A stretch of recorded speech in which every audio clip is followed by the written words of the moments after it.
And welcome into FedEx Forum. Grizzlies getting set to take on the Portland Trail Blazers in the final home game of this regular season. DaMichael Cole, commercial appeal beat writer for the Grizzlies, here with me. Can you believe that we're already at this point? I mean, maybe already is a little much for the guy that's been here every single game, home and mostly on the road too. But I mean, can you believe we're here? I can't. I mean, it happened fast. It did. Right? I mean, we were just talking about when Jaren Jackson Jr. is going to come back, and we were just talking about Desmond Bane being out, but then, I mean, this whole thing just zooms, you know? You look back on it, and next thing you know, we're at the last home game of the season, and what a season they've had at home, right? They have. I mean, tonight, with a win over the Portland Trailblazers, which we're expecting is probably going to happen. Grizzlies 17.5-point favorites right now. That's a lot. It is, especially the big reason why is because Portland has 8 guys listed as out. They're resting basically their entire starting 5 is out. Another 4 guys questionable going into this one.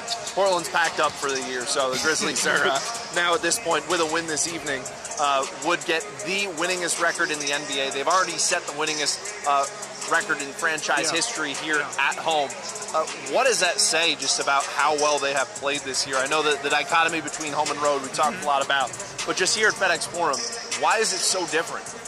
It's been the difference maker for them simply because when you look at the raw numbers, right, when this team shoots well, they're tough to beat.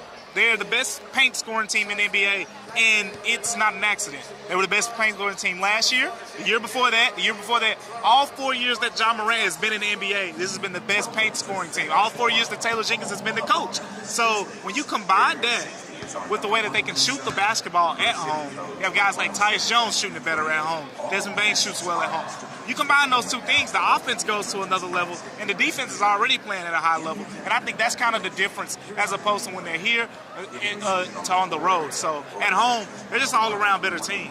They are, and you mentioned the shooting. Yeah. Now that they've had Luke Kennard in here, I mean, 2 snipers between Desmond Bane and Luke Kennard in. Just how much of a difference maker is that when it comes to this team? Initially, Luke Kennard was talked about an around the edges move, but 2 second rounders and Danny Green got it done. Is this a guy that can potentially win you a playoff series at this point? I think he can be a big part of that.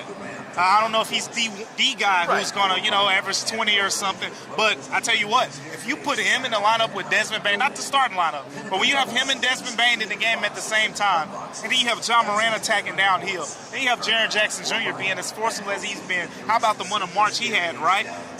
What do you do? Yeah. I mean, there's no perfect answer. You're not going to leave Desmond Bane open. You're not going to leave Luke Kennard open. John Morant's attacking down the hill. You don't want one guy going one-on-one at the basket with John Morant. So it's kind of this tough scenario that teams are in, where in the past, you say, oh, you got Desmond Bane, stay attached to him. You can sag off the other shooter over there. Or with Ja, you can collapse more guys in the paint. So now we're going to see in the playoffs, where you go back to that Minnesota Timberwolves series, right? They really, really packed the paint on John Morant, and he struggled. And then you go to that Warriors series, they stayed attached to Desmond Bane, and it was hard for him to beat them off the dribble. Now you got another option in Luke Kennard, who can really, change the way teams guard the Grizzlies, and they'll either have that Ja's attacking ability, or they'll have Jaren's attacking ability, or they'll have Desmond Bane shooting the ball and getting open looks. Grizzlies coming off a loss in Chicago that they would like to forget, and I'm sure a lot of Grizzlies fans would too. A 44-point turnaround, a 23-point blown lead, biggest blown lead of the season for the Grizzlies. Is that one that you just flushed, DaMichael, or there's some takeaways there, some continued issues, especially it being a loss on the road where the Grizzlies haven't been nearly as good as they have here? I think you flush it. The way it happened, I mean, you remember that third and fourth quarter, it just felt like every time the Grizzlies went up the court, it was turnover and it was quick shots. If you're the opponent, if you're a team down 23 points to someone, what do you want? You want someone to go up and take quick shots, and you're trying to force turnovers. The Grizzlies did exactly what the Bulls needed them to do in that game. And those aren't things that are just common. The Grizzlies aren't one of the highest turnover teams in the league.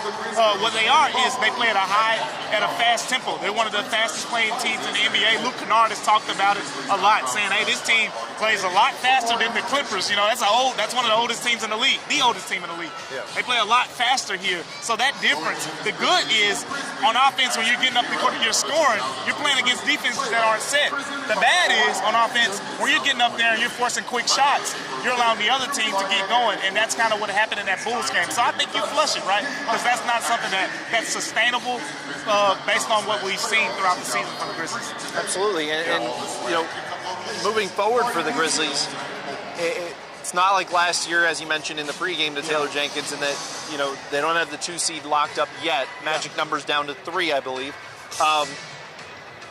Also, you have no idea who you're going to be playing in the first round. Not just usually with the play-in tournament where it's like, all right, it's going to be this team, maybe this team. We'll see how these next couple games.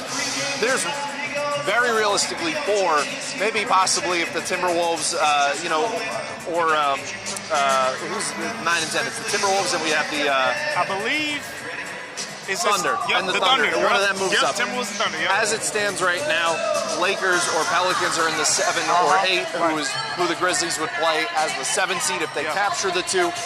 You have the Clippers and the Warriors right now that are only 4 teams with 38 losses. And and only half a game separating 4 teams right now, and the Grizzlies will get likely one of those 4, possibly getting the Timberwolves or the Thunder as well. Just how difficult is that to game plan for when you're going into this, when you just have, at this point in the year?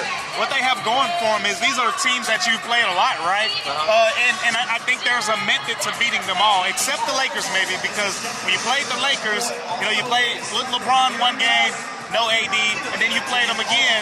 I think AD played, no LeBron, and now you have D'Angelo Russell, Malik Beasley, and all these other factors.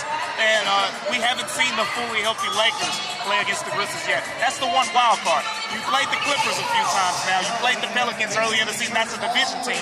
So you have all of those, and you play the Pelicans tomorrow as well. The Warriors, that one's self-explanatory. The one difference is the Lakers. That's the one I think would be the hardest to prepare for. But those other teams, you just have to go with your scout from early in the season. They got plenty of work with those guys. So, let's see, out of Thunder, Timberwolves, Pelicans. Rank who you want out of those 3.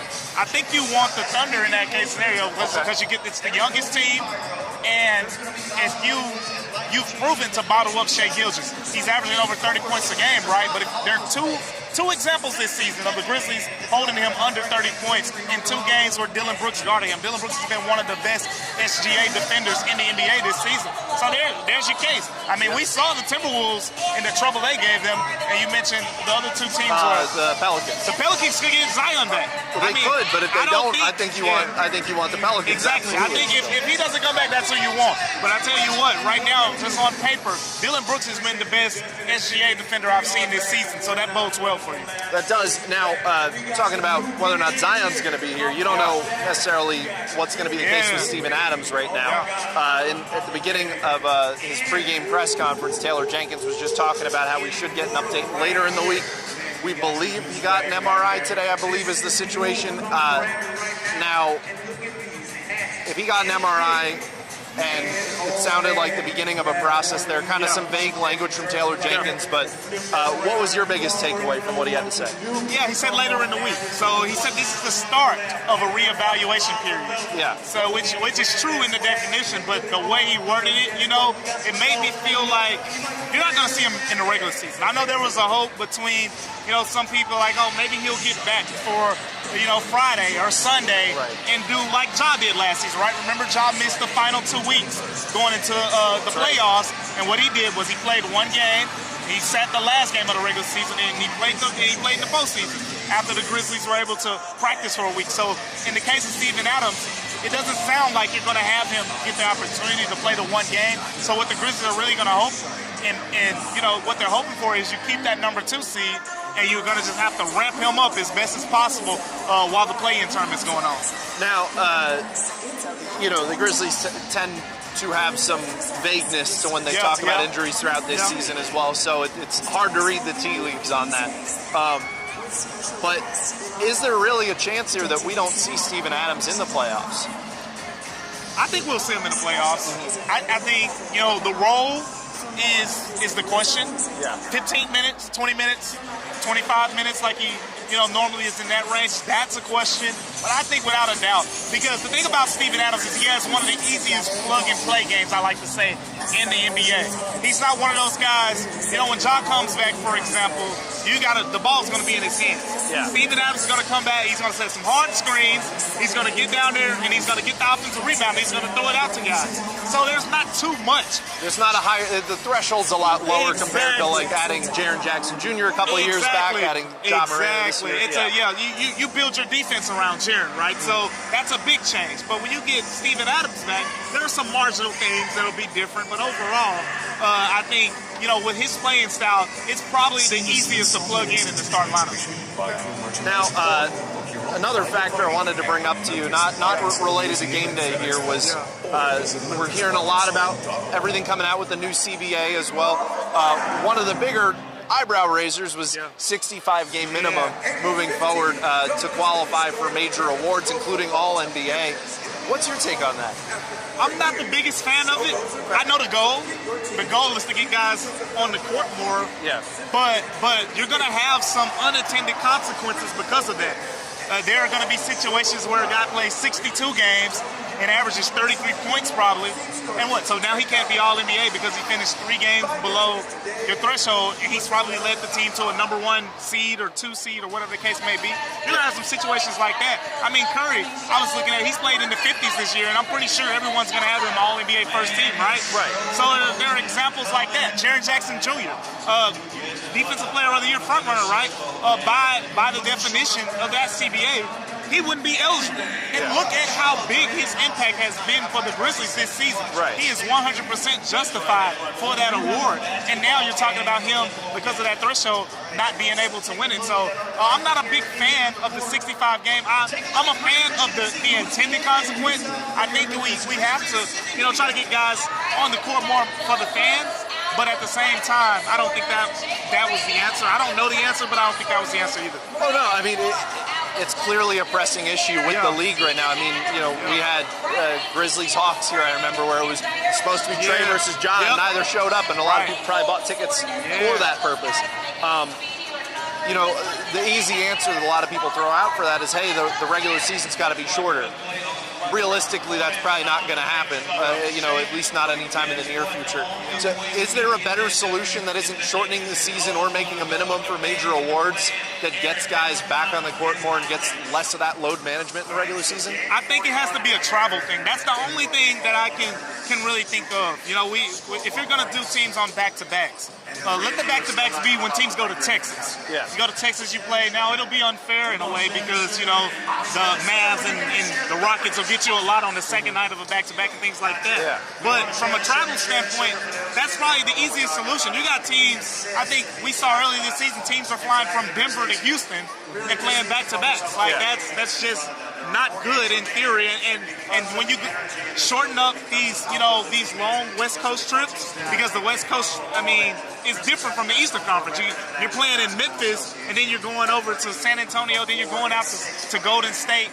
We have to change that up as opposed to the Eastern Conference slate, right? The East Coast is very much aligned. DC, New York, you got 2 teams there. Philly is an hour away from New York. It's not that tough to go back. Exactly. Right. So at the end of the day, it's a geography thing with the schedule, I think. But that's complicated in how they can fix that. But that's the only thing I can think of. At the end of the day, there isn't an easy solution to this, but there is one where you have to figure out how to get players on the court and how to kind of satisfy the fan experience. Michael, always appreciate you coming on with us. Appreciate you. Tip off at 7 p.m. We'll have all the highlights coming up from Grizzlies and Trailblazers at 10 p.m. on ABC.